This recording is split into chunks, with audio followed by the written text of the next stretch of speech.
One day, as I was waiting for my grandson John to visit, I heard the sound of a police car outside. Feeling a sense of unease, my smartphone rang. Nancy! John was in an accident and has been rushed to a hospital in the neighboring town. There was no way I could immediately process the words of my son-in-law, Jason, who had hurriedly hung up the phone. Not knowing what else to do, I quickly called a taxi to head to the hospital where John had been taken. Nancy, I'm glad you made it safely. How's John? He's in the operating room now. They told me his life is not in danger. Really? That's a relief.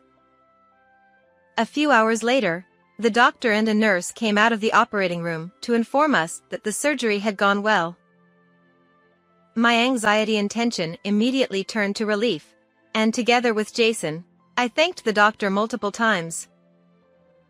The doctor simply replied, "No problem," and walked away. While the doctor left, the nurse stayed behind. Here are John's belongings from the time of the accident. Saying this, the nurse handed us John's tote bag and smartphone. It seems John was on his way back from the supermarket. Jason showed me the contents. The bag was filled with ingredients needed for making hamburgers, such as onions, ground meat, and eggs. Hey. Yes? I felt something was off about the items John had purchased. Why did John? I am Nancy. A long time ago, my husband passed away, and I lived alone at that time. But I was not lonely. Grandma, is this amount of potatoes okay? Yes, it's fine. You've really gotten good at it. That's because my grandson John often came to visit me. On that day, he came to ask for cooking lessons, and we were making soup together. At first, his knife skills were clumsy, but now they've become remarkably good. Oh, Dad just finished work. He says he'll be here in about 30 minutes. Oh, Jason is early today. Let's all eat together then. John's father Jason was my son-in-law. When John came to visit, it's become a routine for Jason to come over for dinner after work. This was because Jason's wife, my daughter Emma, disappeared a few years ago. Emma was a kind child, and she always prepared meals for me when I came home from work. When she became a high school student, she started a part-time job and always tried to give money to the household, saying thank you. I couldn't accept that, but for my birthday, she bought me a very nice bag and I still cherish it. Emma married Jason, and when John was in elementary school, she disappeared without any warning. We filed a missing person report, but the police dismissed it as a family matter. We searched for her ourselves, but never found her. Where was she? What was she doing? Was she even alive? At that time, I was overwhelmed with a mix of anxiety, worry, and the responsibility of needing to properly scold her as a mother. I'm home. Welcome back, Dad. It's already done. Jason came home, and John greeted him happily. The soup, which John had chopped the vegetables for and seasoned, was simmering nicely. Jason took one look and said it looked delicious, patting John on the head. Oh, Dad. Stop that. I'm in high school now. John frowned and pushed his hand away, but he didn't seem entirely displeased. Watching the two of them, I felt a warm smile, but also a bit of guilt.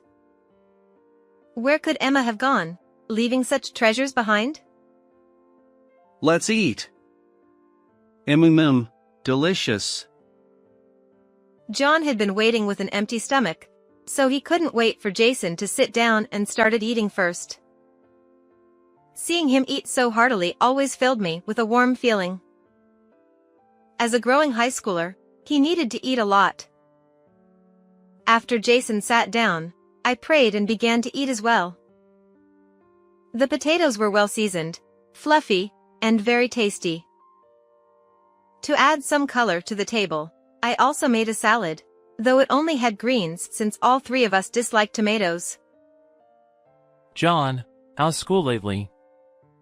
Have you gotten used to high school yet? Yeah. It's normal now. I'm used to commuting, and I have friends, so no problems. Oh, Grandma, let's have hamburg steak tomorrow. I want Western food. Tomorrow? All right. Don't you want to hang out with your friends? No, studying cooking is more important. John used to visit about once a week, but the visits increased gradually, and he came over almost every day after school at that time. When I asked about club activities, he said he wasn't in any. No matter how many times I asked why, he only said he wanted to study cooking and wouldn't say more. I think he should enjoy his once-in-a-lifetime high school experience more, but this must be John's way of being considerate. Thanks to him, we could eat together as a family and have lively meals, except for one empty seat. One day, John sent a message during the day. I'll come at 5 p.m. to make dinner today. He usually texted in the evening, so I wondered if school ended early today. Maybe he was coming after hanging out with friends, I thought casually. Since I was going to be home all day, it wasn't a problem, so I replied, all right. However, evening came and John didn't show up. Even if he was late, he was usually here by 6 p.m., but it was already past 7 p.m.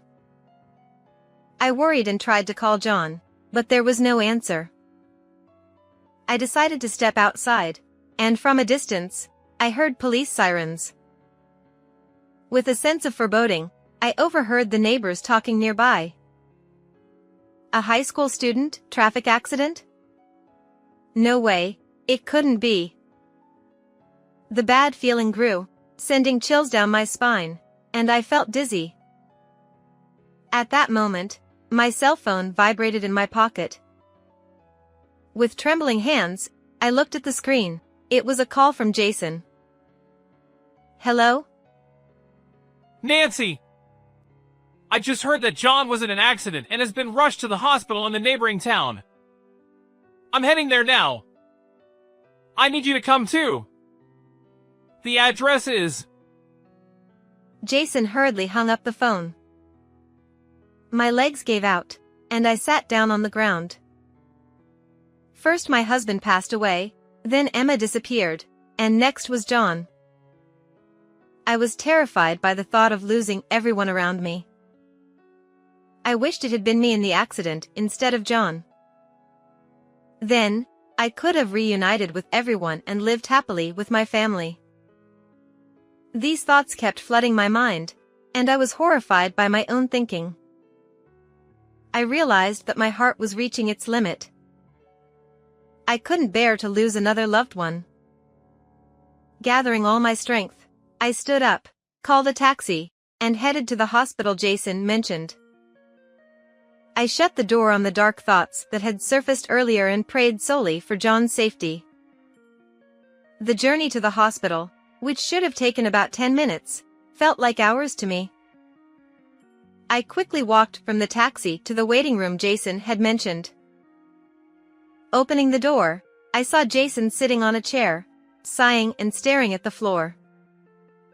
When he noticed I had entered, he looked up. Nancy, I'm glad you made it safely. Jason said. Yes, but what about John? I asked. He's in the operating room now. They said his life isn't in danger. Jason explained. Really? That's a relief. I sighed in relief and sat down next to Jason. Looking closely, I noticed his suit was wrinkled, showing that he had hurried over here. I'm sorry for calling you over so suddenly. I couldn't bear the wait alone. Jason said. I understand. I couldn't just stay at home doing nothing either. Don't worry about it, I replied. Thank you. He said. I hope the surgery goes well. It was already dark, and the hallway lights were off. The red and surgery lamp glowed eerily, heightening my anxiety. I don't know how much time had passed, but the red light went off when my hands were chilled. After a few minutes, the door to the operating room opened, and the doctor in charge and a nurse appeared. Jason stood up and rushed over to the doctor. Doctor, how is John? He hasn't regained consciousness yet. But he's going to be fine. I don't think there will be any lasting after effects. John did very well. Really? That's great. Thank you so much. Jason bowed his head. I also stood up and bowed deeply. Oh. No. No need to thank me. He will be hospitalized here until he regains consciousness and recovers to a certain extent. So please prepare his belongings. Yes, understood. Thank you very much. The doctor lightly waved and left the room. His figure was very reassuring, and I felt confident that John would be in good hands from now on. Excuse me, these are the belongings John had with him when he had the accident. The nurse handed John's tote bag and smartphone to Jason, said a quick, I'm going to go. And followed the doctor. It looks like John was on his way back from the supermarket. Jason showed me the contents of the bag with a sad smile. Inside were onions, ground meat, eggs, and other ingredients needed for making Hamburg steak. And on top of everything was a slightly squashed bright red tomato. I noticed something strange. Hey, why did John buy a tomato? We don't use it in Hamburg steak, and none of us can eat it. John, Jason, and I all disliked tomatoes. The only one in the family who could eat tomatoes was Emma. As this question crossed my mind, a notification popped up on John's smartphone. It was a chat notification from a social media app, showing the profile picture of the other person. However, the phone was locked with a password, so we couldn't see the contents. A friend, perhaps? I recognize this photo. Jason seemed to have a sudden realization. Could it be? He tried to unlock the phone. Hey, it's not right to look without permission. Ignoring my words, Jason tapped 0621 in sequence. The phone unlocked. That number is Emma's birthday. John has been asking a lot about Emma lately. I thought it might be. I tapped on the recent notification to see the content. This park in the picture was Emma's favorite. The three of us used to go there often on weekends. As we scrolled through the chat history, Jason seemed to confirm his suspicion. This person John was chatting with is Emma. No way, it can't be. Jason showed me a decisive conversation. You said you had a son, right? Yes. He's about your age, I think. I'm sorry for hiding it all this time. My name is John. After talking to you so much, I'm sure. You're Emma, my mother, aren't you? John. Is it really you, John? At first, Emma was skeptical, but as she listened to more details, she became convinced. Their conversation grew more and more animated, discussing recent school events, Jason, and me. However, Emma repeatedly insisted that John must not tell us about her. Emma sounded very lively in the conversation, which was reassuring as a parent, but it only deepened the mystery of why she disappeared. This is the latest conversation. Jason operated the screen again and showed me yesterday's and today's conversation. School ends in the morning today, so can I come to your house? Sure, but keep it a secret from everyone. Yay! I'll come over in the early afternoon then. Okay. I'll be waiting. This explained why John bought a tomato. John had been in contact with Emma through social media for some time, had confirmed she was his mother, and was planning to meet her today. He brought a tomato, which was her favorite. Indeed, the place where John had the accident was in the opposite direction from my house. John? It's getting late. What happened? Are you okay?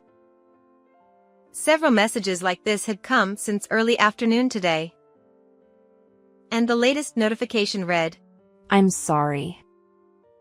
I suddenly felt unwell and am going to the hospital now. Can we reschedule? This was the end of their conversation today. The news of John's accident and Emma's survival left me feeling both happy and sad, with my emotions in turmoil. According to this profile, it seems Emma lives nearby. Really? Yes. If she went to the hospital today, it might be this one. Indeed, this is the only large hospital around here. Hearing Jason's thoughts, I felt a sudden rush of warmth.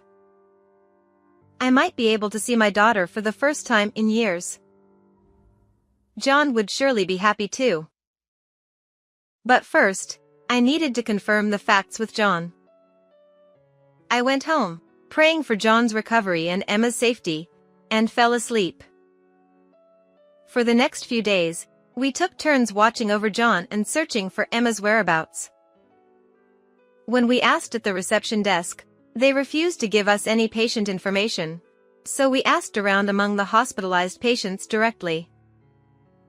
Then, one day, Nancy.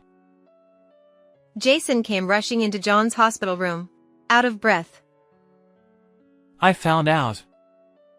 Emma is admitted to room 505 in this hospital. It seems she's been in and out of the hospital for the past few years. What? Is she sick? I don't know yet. But Jason slowly faced John, who had yet to regain consciousness. He gently held John's limp hand. finally, the day has come. We can see Emma. Right, John? You want to see Mom too, don't you? Thank you for finding her. Jason repeatedly murmured thank you to John and shed tears. Nancy, I'm going to Emma's room now. What about you? Go ahead. I'll stay with John. Thank you. I'll go then. With his nose slightly red, Jason left the room. To be honest, I wanted to see Emma as soon as possible too, but I held back. After all, Jason had been working so hard for my daughter and had endured so much loneliness. As a mother, I was genuinely happy that someone cared so deeply for her. I shouldn't interfere with their reunion. As I was thinking this and tending to the flowers in John's room, I heard a faint voice.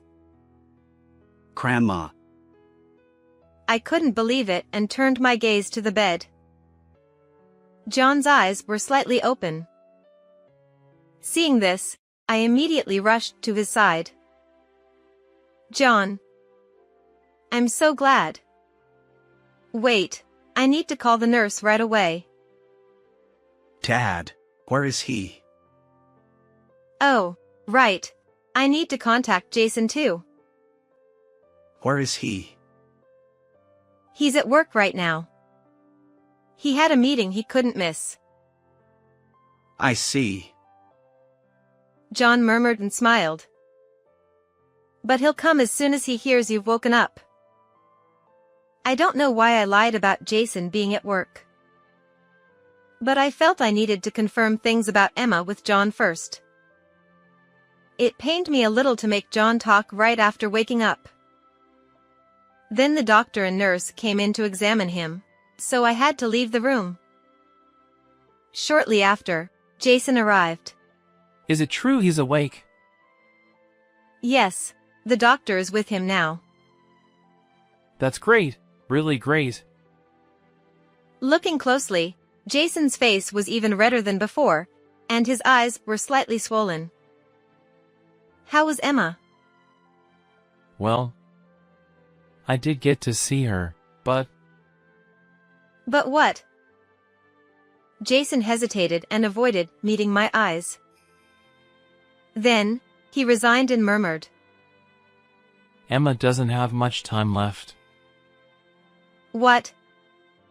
No.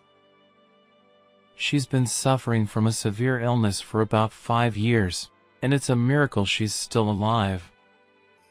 They said the day John had his accident, she was also brought in by emergency services. Jason smiled sadly and painfully. To finally reunite, only to have to say goodbye so soon. How heartbreaking. As soon as we met, Emma scolded me. She said she left because she didn't want to cause any trouble. Emma is a kind child. I took advantage of her kindness. But I should have realized it. I failed as a husband. Don't blame yourself. She did it because she wanted you to be happy. I'm sure of it. Yes, you're right. I shared Jason's feelings of guilt. Emma was so kind and always put others before herself. That's why we needed to pay more attention to her. We should have searched harder, like John did. But it's too late for regrets now. So, I decided to make the remaining time meaningful for Emma and John. With this resolve, I clenched my fists tightly. A few days later, John had completely regained consciousness and was now focused on rehabilitation. Hospitals are so boring. I'm already feeling better, and I want to go back to school soon. He said these carefree words. I thought it was about time to bring it up and started to talk about Emma. By the way, John, where were you heading that day? It was in the opposite direction of my house. Oh, that. I was going to the supermarket in the next town. It's big and cheap, but it's far from Grandma's house and hard to get to. John answered, clearly avoiding eye contact. John, please tell me the truth. The truth? What are you talking about, Grandma? I'm sorry, John, but we know everything. You were going to see Emma that day, weren't you? John's shoulders twitched, and he looked at me wide-eyed in surprise. How did you know? Did you go through my phone without permission? He glared at me as if to say, How dare you? I was a bit taken aback since I had never seen him look at me that way, but I couldn't back down now. I'm sorry about that. A notification came while you were asleep, and so... That doesn't mean you can just... No, it's not your fault, Grandma. I'm sorry for raising my voice. John slumped his shoulders and looked out the window. When I was in middle school, Dad was often tormented at night, calling out Emma, Emma. So I thought I had to do something and started searching. John began to speak in a halting manner. I didn't think I would find anything. Honestly, It was a miracle that I found Mom's account. After seeing her usual posts and chatting, I was convinced. Why were you convinced? Mom has a scar on her wrist, right? Yes, she got burned with a frying pan when she was young, and the scar never went away even as an adult. When Emma was in middle school, she greeted me with bandages on her wrist after I came home from work, which shocked me. I rushed her to a dermatologist who prescribed an ointment, but it resulted in a permanent scar. She laughed it off, saying it was nothing to worry about, but it left a huge sense of guilt in my heart. There was a photo of a drink posted on her account, and the scar was visible. Plus, her hobbies and her love for tomatoes. John spoke with a bit of pride in his voice. Children's reasoning abilities and initiative can sometimes surpass those of adults. That day, after we talked a lot and confirmed things, I went to see Mom. On the way, a car crashed into me. So, the tomatoes were for? Yeah, they were for Mom. She ate tomatoes every day. So, I wanted to bring her some nutritious ones. Sorry for keeping it a secret. It's all right, I said as I gently patted John's head. He murmured something about already being a high school student, but I pretended not to hear it. I wanted to tell you and Dad earlier, but Mom insisted I shouldn't. Maybe she didn't even want to see me. That's not true. It is. She seemed like she was hiding something. But I still want to see her.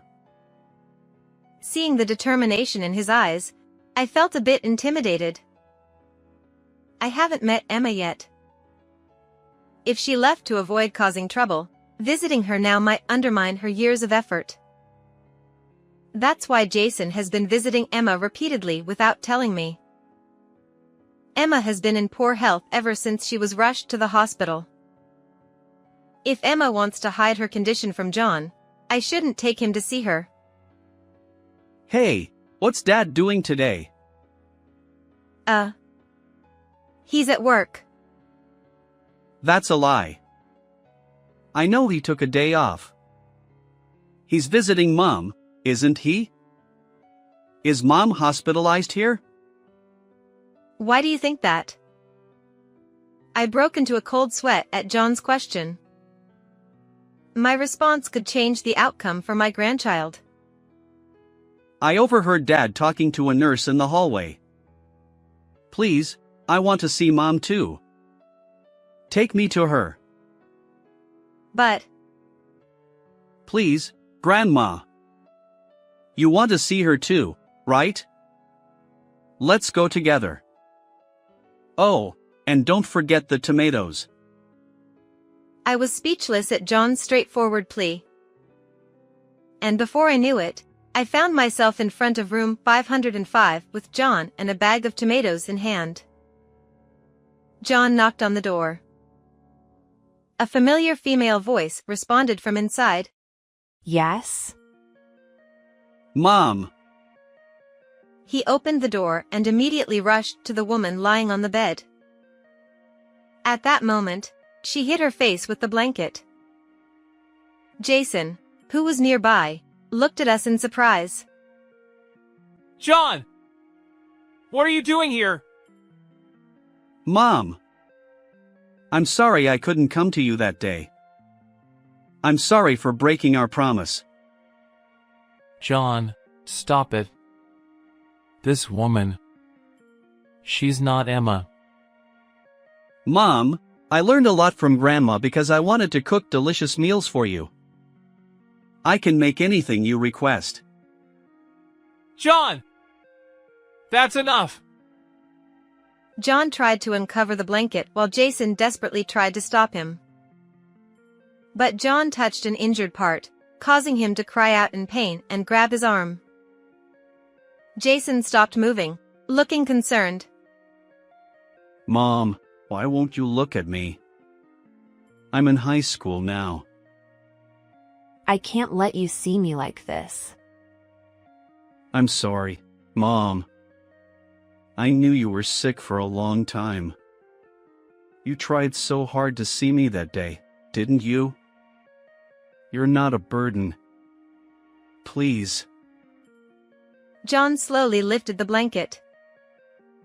Jason didn't stop him anymore. There she was, undeniably Emma. Although many years had passed, her features hadn't changed. However, she was clearly emaciated, with a poor complexion, and it was obvious she wasn't well. It's been a while, John. She looked at John with eyes that seemed to treasure him, yet they held a hint of sadness. You've grown up so much. Oh, please don't cry. I hid because I didn't want you to see me like this. I didn't want you to see me in such a weak state. You're not weak. I'm sorry, Mom.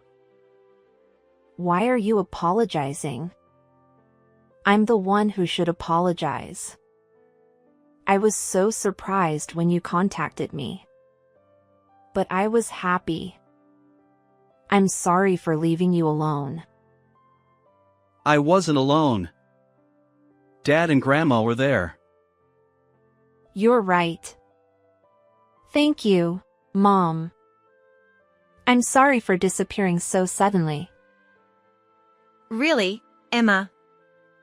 We'll have a serious talk later. Oh no, Mom's lectures are so long. Emma laughed as she said this. Though she looked frail, inside she was the same as always. She was still the kind, strong child she always had been. So very kind, she sacrificed everything for the sake of others. I never realized the suffering and loneliness hidden behind her smile. But now, I understand. Even though she's smiling now, when we leave, she will be alone with her regrets. She might think she shouldn't have met us.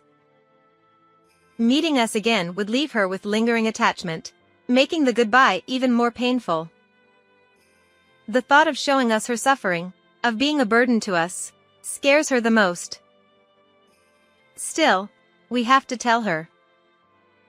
That's the only way we can make amends for letting her fight alone for so many years. Emma, welcome back. I'm so glad to see you. We won't let you go anywhere on your own again. Yeah. It's okay, there's nothing to fear. You're wonderful just as you are.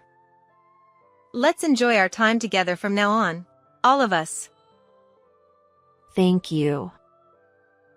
Her voice was so soft it was barely audible. But it reached my ears clearly. Oh, yeah. I brought some tomatoes for you, Mom. The somber atmosphere brightened instantly. Indeed, the power of children is immense. Really? Then let's all eat them together. But everyone hates tomatoes.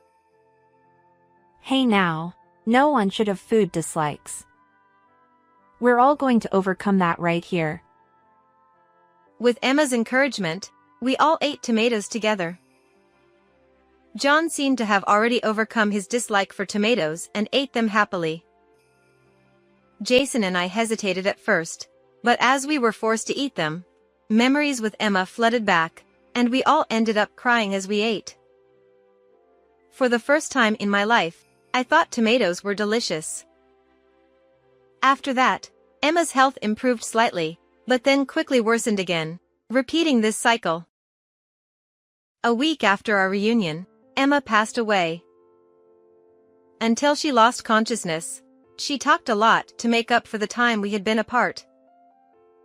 And until the very end, we were all together as a family. Afterward, John was discharged from the hospital and attended the funeral, able to walk normally. Following Emma's wishes, we held a family funeral, as she felt uncomfortable with large crowds. We prepared a lot of tomatoes as offerings. We explained Emma's entire story to Jason's parents and deeply apologized. They were very kind and reassured us, saying it was okay. Though there were few attendees, the funeral was not modest. Emma was a beloved daughter, cherished by everyone. After that, John and Jason moved in with me. We learned the importance of spending time together from Emma. I want to stay together forever. But I still have regrets. While I was happy to see Emma at the end, the sadness of watching her pass away before my eyes was overwhelming. Most of all, I hated myself for not knowing about her illness and being unable to do anything until the end. One day, John came to me with tomatoes and said, I want to become a doctor, a farmer, or a culinary researcher. I want to save people like Mom if I become a doctor, grow tomatoes that made Mom feel better even for a moment, and make people smile with the cooking Grandma taught me. John. Watch and see what I become. So, Grandma, you have to stay healthy until then. Here, I brought you a tomato. Saying this, he went back to his room. Children sometimes touch us deeply. But the truth is, I'm being saved by John too. Maybe I'll make some meat sauce with these tomatoes today. At some point, our family became a family that loves tomatoes.